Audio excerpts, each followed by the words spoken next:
Chapter 3 हम लोगों ने पार्ट 1 पार्ट 2 देखा है। अब पार्ट 3।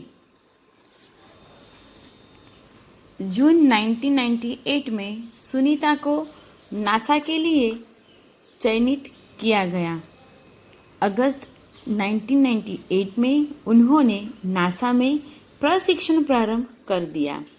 कड़े प्रशिक्षण के बाद सुनीता खुद अंतरिक्ष यात्रा के लिए तैयार हो गई।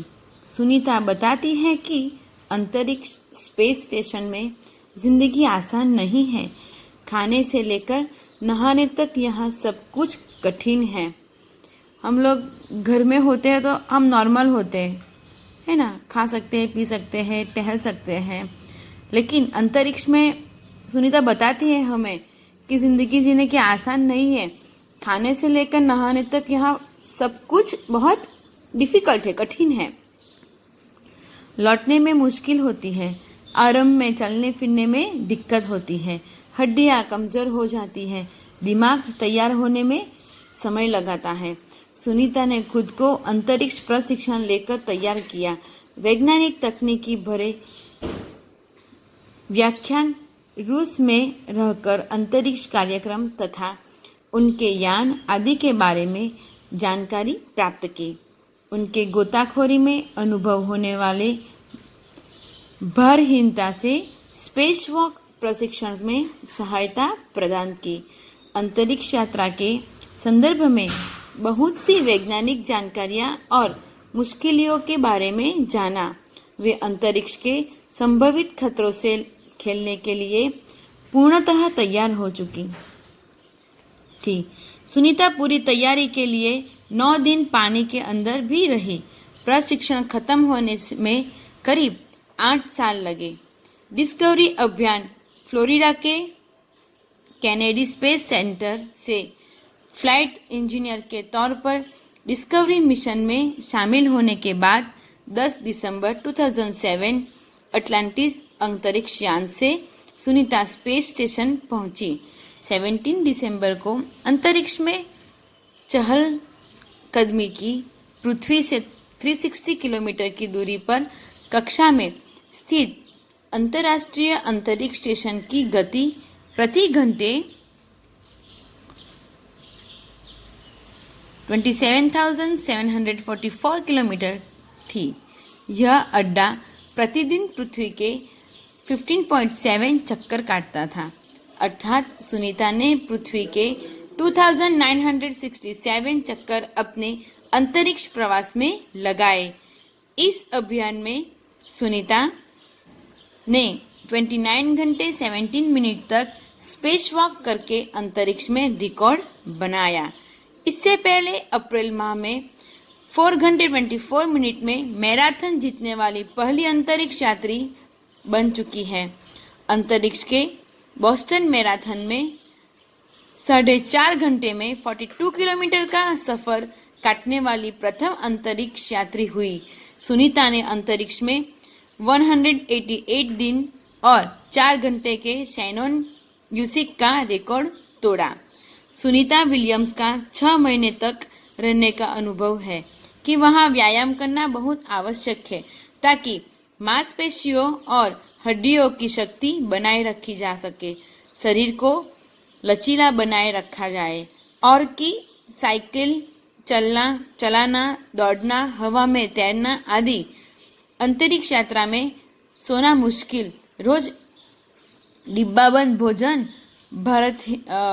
भारहीनता, शरीर के लचीलेपन, तीव्र गति से खत्म होना, मांसपेशियां और हड्डियों को तेज क्षति जैसी समस्याएं थी। सुनीता ने अंतर्राष्ट्रीय अंतरिक्ष केंद्र में 6 महीने प्रवास के दौरान कई महत्वपूर्ण कार्य किए, जैसे human life science, physics science, पृथ्वी का निरीक्षण, शिक्षा और टेक्नोलॉजी डेमोन्स्ट्रेशन जैसे विषयों पर काम किया।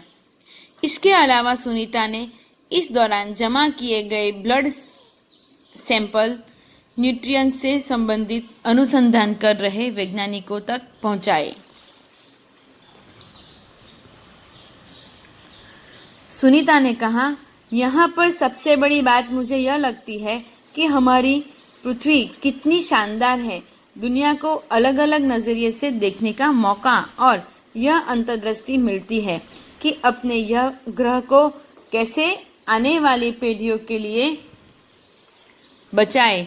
अंतरिक्ष मिलजुल कर काम करने की बढ़िया जगह है और यहाँ आकर ऐसा लगता है कि हम पृथ्वी पर क्यों विवादों में उलझे रहते हैं। नई दिल्ली के अमेरिकी सेंटर में अंतरिक्ष यान जब भारत पर से गुजरा तब वीडियो कॉन्फ्रेंसिंग के दौरान सवालों के जवाब देती सुनीता ने कहा कि यहाँ से विश्व सीमाओं में बटा नजर नहीं आता। यहाँ से सिर्फ दिखता है हमारा सुंदर ग्रह, सुंदर ग्रामीण इलाके, सुंदर पहाड़ और आसमानी रंग के सुंदर महासागर, हरे मैदान और अनेक रंगों में जमीन दिखाई दे रही थी। यह दृष्टि बहुत मनोहर था। 19 जून 2007 को स्पेस शटल अटलांटिक सुनीता समेत 7 अंतरिक्ष यात्रियों को लेकर धरती की ओर रवाना हुआ। पूरा विश्व सुनीता की सकुशल वापसी के लिए प्रार्थना कर रहा था। 194 दिन, 18 घंटे और 58 मिनट अंतरिक्ष में बिताकर रिकॉर्ड बनाकर सुनीता की वापसी 22 जून 2007 को हुई। सुनीता के आश्चर्यजनक कार्य से भारतीयों और गुजरातियों का सर ऊंचा हुआ। हम हक से कहते हैं कि यदि नारी को सर्वोच्च स्थान पर बिठाना है तो सुनीता की तरह साहसी और महत्वाकांक्षी बनना होगा। मित्रों, आपको ये मुहावरे का अर्थ और उसके वाक्य में प्रयोग करना है, अभ्यास होमवर्क करना है, स्वाध्याय भी होमवर्क करना है। लिंग परिवर्तन, मित्रों, हम लोगों ने ये लिंग परिवर्तन मैंने रिवीजन करवाया था, तो आपको ये सब आता ही है, तो आपको ये रीड करना है पूरा, ओके। और अभी मैं जो PDF भेजूंगी वो आपको शब्दों के अंडरलाइन होगी, तो उसके अंदर शब्दों ढूंढ के आपको जो मैं जितने मैंने अंडरलाइन की है वो शब्दों आपको 2 बार आपकी नोटबुक में लिखना है। Thank you.